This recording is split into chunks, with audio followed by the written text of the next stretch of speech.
श्री शिवाय नमस्तुभ्यं दोस्तों। हर हर महादेव।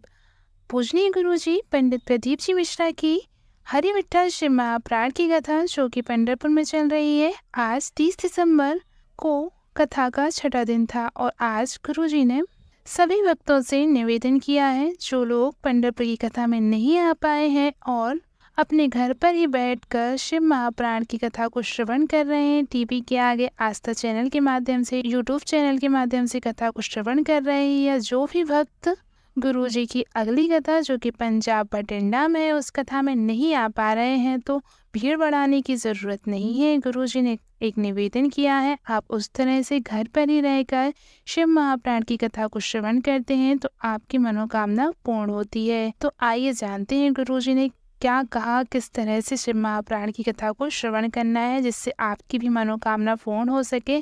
और इसके साथ ही गुरुजी ने कहा है कि 31 दिसंबर को शिव महाप्राण की कथा का 7वां दिन है, अंतिम दिन है, विराम का दिन है। इस दिन आप सभी को एक संकल्प लेना है कि आपकी जो भी छोटी सी दुकान है या छोटी सी आप नौकरी करते हैं उसमें आप इतनी मेहनत करेंगे कि आप भी एक शिव महाप्राण की कथा के यजमान बन सकें।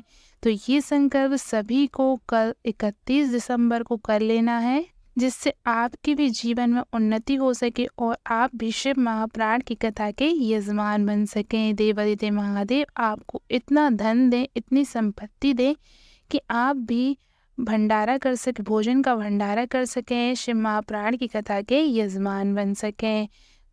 तो आइए जानते हैं गुरुजी ने घर पर बैठकर किस तरह से शिव महाप्राण की कथा को सुनने को कहा है। गुरुजी ने कहा है जिन लोगों की कोई मनोकामना है और वह पंडाल में बैठकर शिव महाप्राण की कथा को श्रवण करना चाहते हैं लेकिन अभी नहीं आ सकते, तो यहाँ पर आकर भीड़ बढ़ाने की आवश्यकता नहीं है।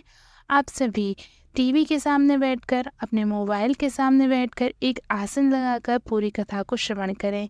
जितने भी दिन की कथा हो, 7 दिन की कथा हो या 5 दिन की कथा हो, पूरे दिन पूरी कथा को श्रवण करें। आसन लगाकर अपने हाथ में एक रुद्राक्ष का दाना लेकर, संकल्प लेकर, आपकी जो भी मनोकामना है उस मनोकामना के लिए संकल्प लेकर आप एक आसन लगाकर हाथ में रुद्राक्ष का दाना ले लीजिए, या रुद्राक्ष नहीं है आपके पास तो एक चावल का दाना ही ले लीजिए और इस तरह से एक संकल्प लेकर आप कथा को श्रवण करें। आपकी मनोकामना जरूर पूरी होगी। यदि एक कथा को श्रवण कर कर आपकी मनोकामना पूरी नहीं होती है तो आप फिर दूसरी कथा को इसी तरह से संकल्प लेकर सुने और जब आपकी मनोकामना पूरी हो जाए, देवादिदेव महादेव आपकी झोली भर दे, देवादिदेव महादेव आपकी सुन लें, तब उसके बाद कहीं तीर्थ स्थान पर जब शिव महाप्राण की कथा हो, कहीं काशी में कथा हो या कभी कुबेर भंडारी के शिहोर धाम में शिव महाप्राण की कथा हो, तब आप उस कथा में पधार कर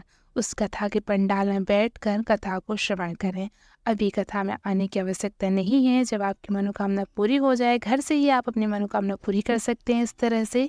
तो पूजनीय गुरुजी पंडित प्रदीप जी मिश्रा की कथाएं बतलाए हुए इस तरह से आप यदि कथा को घर पर ही रहकर श्रवण करते हैं, एक आसन लगाकर अपने हाथ में एक रुद्राक्ष का दाना या अक्षत का दाना लेकर आप कथा को श्रवण करते हैं तो आपकी मनोकामना ज़रूर पूरी होती है।